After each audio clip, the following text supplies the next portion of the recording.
After a month and a half of fighting in Gaza, the Israeli Defense Forces have killed approximately 15,000 individuals, a third of whom are children. But this begs the question, is this how modern warfare is to be fought? Is it always this bloody? Is this how many civilians are normally supposed to be killed in modern wars? That doesn't seem to be the case, at least if you look at it from the perspective of international law, and in particular international humanitarian law, the law of armed conflict, the law of war. IHL imposes restrictions on who can be targeted and how they can be targeted. For example, the IHL principle on distinction requires that armed forces, whenever conducting attacks, must always ensure that they distinguish between civilians and military personnel, and that the subject of attacks can only be military personnel or military objects. Another principle of IHL is that of proportionality.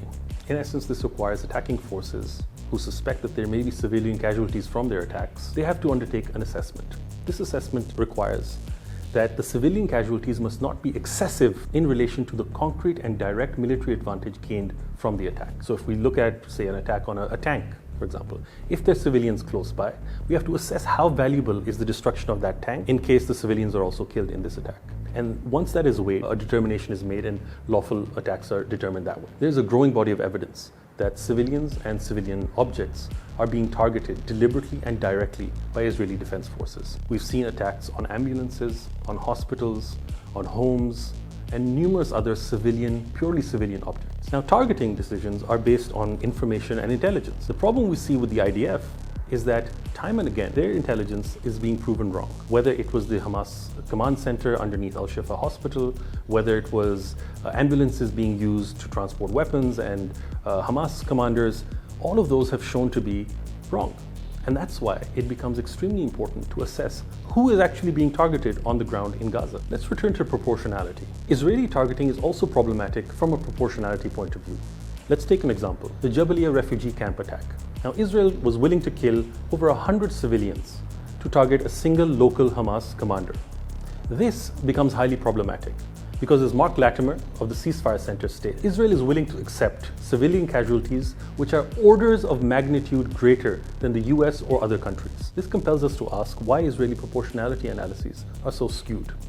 One potential answer is provided to us by Schmidt and Merriam, who in 2015 were given a briefing by the IDF on their targeting decisions. What struck the authors was the weightage attached by Israel to its soldiers as well as civilians. If you suddenly have a hypersensitivity to your soldiers dying, you're willing to take out more civilians in response. Israel also has a unique understanding of the IHL that protects residential complexes and residential buildings. Unlike the rest of the world, which assesses that whenever a residential or a civilian object or civilian building is to be attacked, a proportionality calculus has to take place.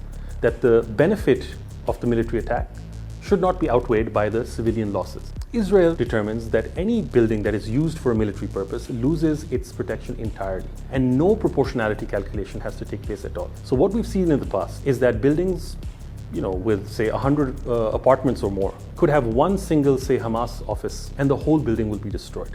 Another interesting argument made by a former IDF legal advisor, Nina Baruch, was that the brutality of the October 7th Hamas attacks in Israel allowed for Israel greater leeway in targeting civilians. Now, this is not supported by international law at all, and it is unclear what basis the legal advisor had to make this assessment. Another point that's been raised is that since evacuation orders have been given by Israelis, therefore greater civilian casualties would now be acceptable. This was made specifically by IDF spokesperson Lieutenant Colonel Hecht. There were civilians there, you knew there were refugees, all sorts of refugees, but you decided to still drop a bomb on that refugee camp attempting to kill the Hamas commander. By the way, was he killed? I can't confirm yet. This again is not a position supported by international law. Evacuation orders do not absolve the attacker of the obligation to conduct distinction and proportionality analyses.